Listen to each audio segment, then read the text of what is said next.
Omniscient Reader's Viewpoint. Seseorang yang mengubah putaran 1863.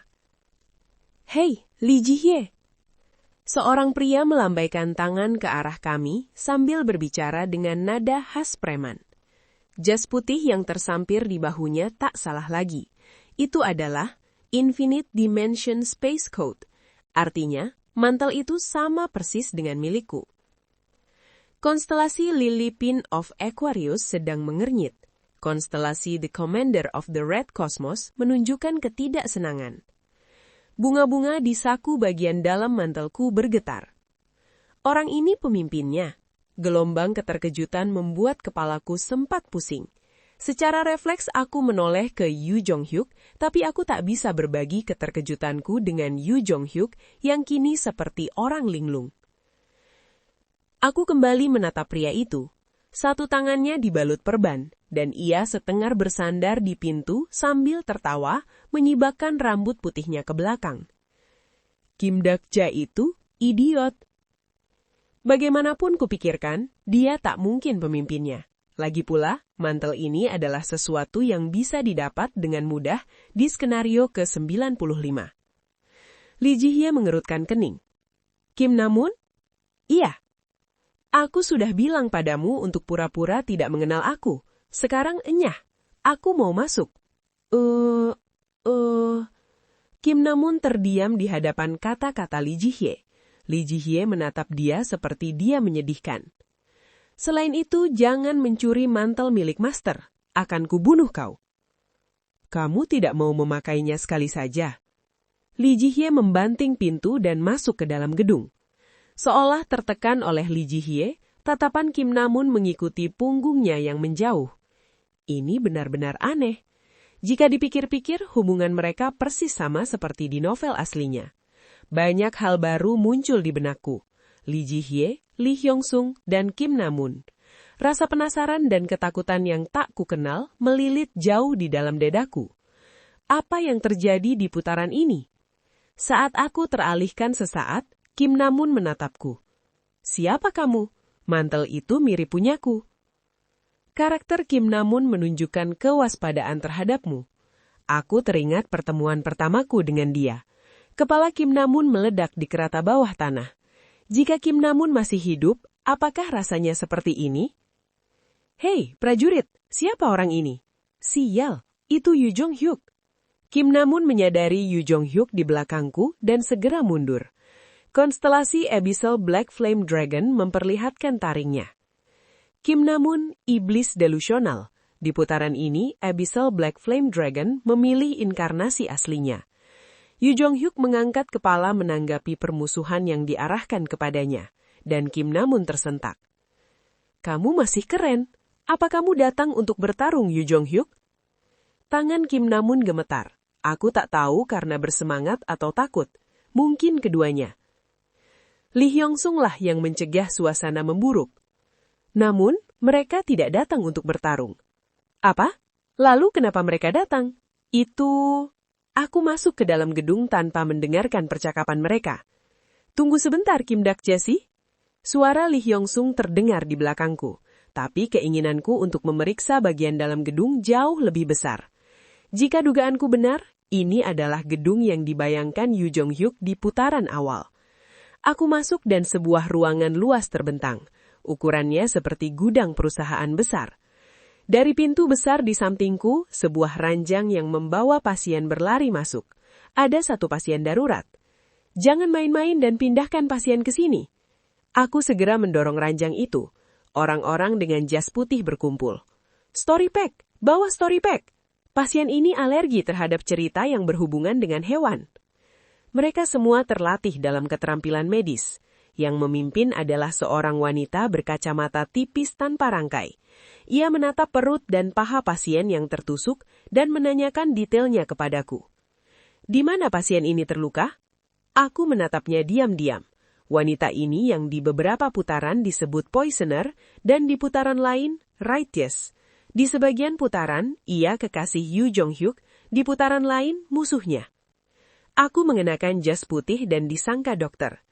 Setelah melihat detail pasien, aku menjawab, Mungkin dia terkena sesuatu yang tak bernama. Sepertinya tentakel mencemari lukanya. Begitu ya? Hah? Lee Selwah berkedip perlahan menatapku. Karakter Lee Selwah merasakan sesuatu yang aneh darimu. Siapa kamu? Haruskah aku menjawab apa? Tidak, apapun yang kukatakan dia tak akan tahu. Hei Ejisi, ngapain kamu? Cepat ikut, bawa Yu Jong-hyuk juga. Aku meninggalkan Lee Selwah yang kebingungan dan naik tangga bersama Yu Jong-hyuk ke Lee Ji-hye.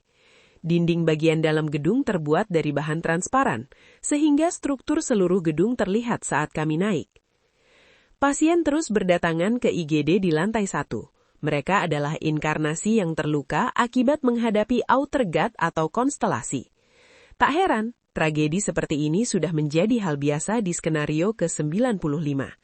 Aku teringat skenario ke-95 di putaran 1863. Aku mengalihkan perhatianku keluar gedung dan melihat pemandangan Seoul yang rancur. Nebula mengeluarkan asap dan outer god tertidur. Di atas mereka, kristal gelap menutupi langit. Apocalypse Dragon Sealing Ball.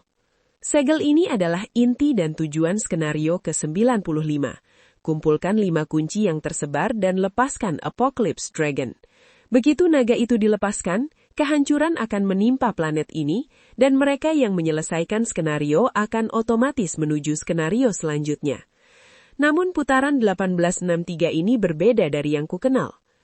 Monster tingkat pertama telah muncul di tepi sungai. Gelombang radio menyebar ke seluruh gedung. Saat kami naik, Atu bisa melihat ruang situasi dengan panel-panel terang. Aku sangat menyarankan penarikan pasukan yang dikirim ke Secho. Archangel of Fire telah muncul. Kami menemukan Holy Sword Ascalon di Nowon. Saat ini kami bertarung dengan puluhan unknown things. Mohon kirim bantuan. Pesan-pesan datang silih berganti, dan satu orang mengatur semuanya. Rambutnya keriting. Seorang pemuda mengenakan headset dengan lingkaran hitam di bawah matanya. Tidak, dia bukan anak-anak lagi. Aku menatapnya dengan perasaan aneh. Hermit King of the Shadows, Han Dong-hun. Anak yang tidak menjadi raja di putaran yang kualami, kini duduk di tempat di mana bakatnya bersinar. Cahaya putih muncul dari ujung jarinya saat ia menyelesaikan perhitungan dengan cepat. Min Ji-won-sih dan hawarangnya, serta Maitreya Cha Sang-kyang akan menangani area Nowon. Inkarnasi Olympus harus diserang terlebih dahulu sebelum mereka menyerang. Amankan Holy Sword Ascalon, cepat! Nama-nama familiar terdengar. Min Ji-won dan Cha Sang-kyang, mereka yang berkonstelasi Lady of the Brocade Sleep dan One-Eyed Maitreya, bertahan hingga skenario ke-95. Kenapa kamu menatap seperti itu? Lee Ji-hye menatapku dari samping dan menyikuku. Aku ragu sejenak sebelum menjawab jujur. Ini lebih luar biasa dari yang kubayangkan.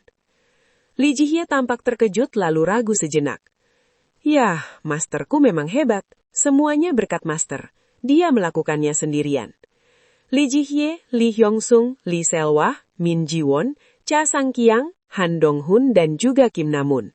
Semua orang yang seharusnya mati di putaran 1863 versi asli masih hidup.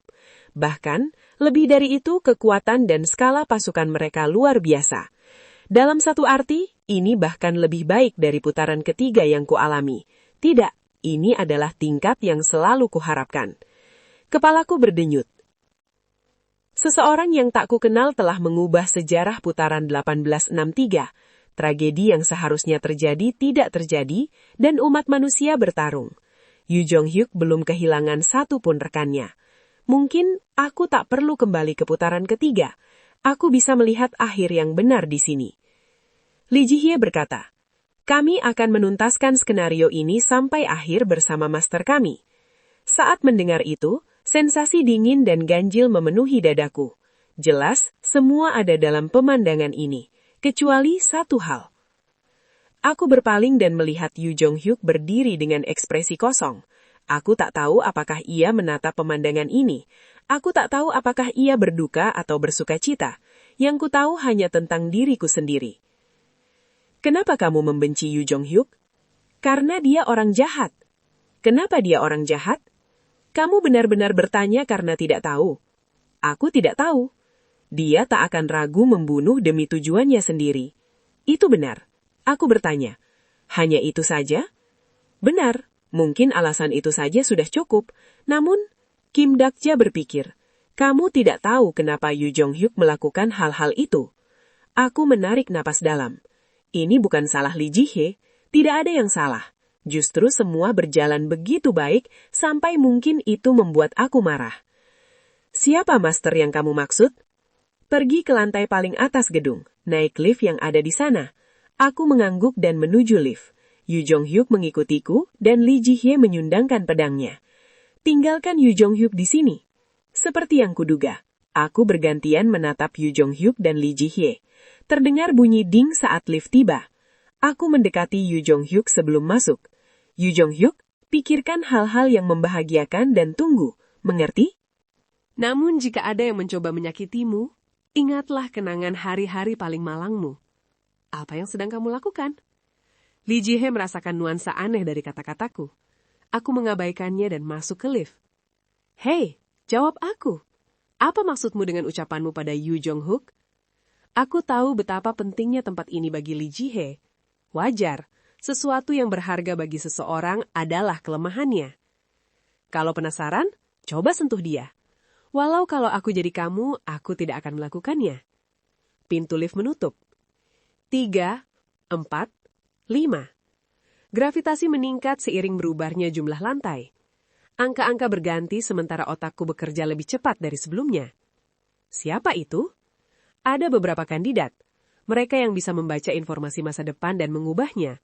Anak Kraft dan beberapa konstelasi dari nebula tertentu. Namun tak satu pun dari mereka mampu melakukan hal seperti ini. Tak peduli seberapa hebat mereka tetap bagian dari novel asli. Tak mungkin mengubah peristiwa asli hanya dengan kekuatan mereka. 9, 10, 11. Kalau begitu hanya ada satu jawaban. Selain diriku, ada keberadaan lain di luar yang asli. Namun ada hal-hal aneh. Bahkan jika ia eksistensi di luar yang asli, tak ada alasan ia bisa melaju begitu sempurna hingga skenario ke-95. Dalam satu sisi, ini mirip denganku. Pada saat itu, bulu kudutku meremang. Jangan bilang, ada Yu Jong-hyuk dari putaran lain. Kalau begitu, bagaimana denganku? Ding! Aku menggelengkan kepala saat lift berbunyi. Menurut versi revisi Ways of Survival, aku tidak ada di putaran Yu Jong-hyuk yang lain. Setelah beberapa putaran, tidak ada aku. Jika ada, revisinya akan berbeda. Jadi keberadaan itu kemungkinan bukan aku. Satu hal yang menggangguku adalah secretive plotter. Sebenarnya, ada satu orang lain di sampingmu yang membuat perjanjian. Pintu terbuka. Sebuah ruangan mirip suite hotel muncul. Ruangan redup dengan api yang padam. Lantai berkarpet lembut. Aku melihat sosok duduk di kursi. Kau orang yang disebutkan Lee Hin-sung. Bersamaan dengan suaranya, cahaya perak menerangi ruangan. Hal pertama yang kulihat dalam penglihatanku yang samar adalah pedang di atas meja. Pedang itu memancarkan kilau putih murni. Aku mengenalnya dengan baik. Itu adalah Unbroken Fate-ku. Saat aku menatap pedang itu, orang yang duduk berbicara. Pedang yang bagus, sesuai namanya. Tidak patah. Aku tahu, aku juga menggunakannya. Benarkah? Orang itu mengenakan setengah masker hitam. Aku menatap mata yang terlihat di balik masker itu. Ia telah bergubah oleh angin skenario, tetapi tak diragukan lagi. Skill eksklusif karakter list diaktifkan. Awalnya, ini adalah skill yang seharusnya tidak bekerja. Aku telah mencobanya berulang kali dan tahu betul. Lalu kenapa aku mencobanya lagi? Informasi tentang orang ini terlalu banyak. Karakter list dikonversi menjadi karakter summary list. Mungkin karena aku berharap ini tidak akan berhasil. Aku menatap informasi di depanku dan merasakan beban yang berat. Mungkin ia tidak tahu. Kesepian macam apa yang kurasakan saat ini? Baiklah, dari mana asalmu? Aku belum pernah mendengar nama Kim Dok-cha. Seharusnya aku menyadarinya sejak awal. Ialah satu-satunya orang yang tahu keberadaan Ways of Survival selain aku. Ialah satu-satunya orang yang bisa melakukan ini sejak awal. Namun, bagaimana? Percuma bertanya. Ada hal yang perlu ku tahu semulai sekarang. Namun ada satu hal yang bisa ku tahu. Ini bukan dia dari putaran ketiga yang kukenal. Aku menatap wanita berambut bob itu dan bertanya, apakah kamu avatar Han Sui-yong? To be continued.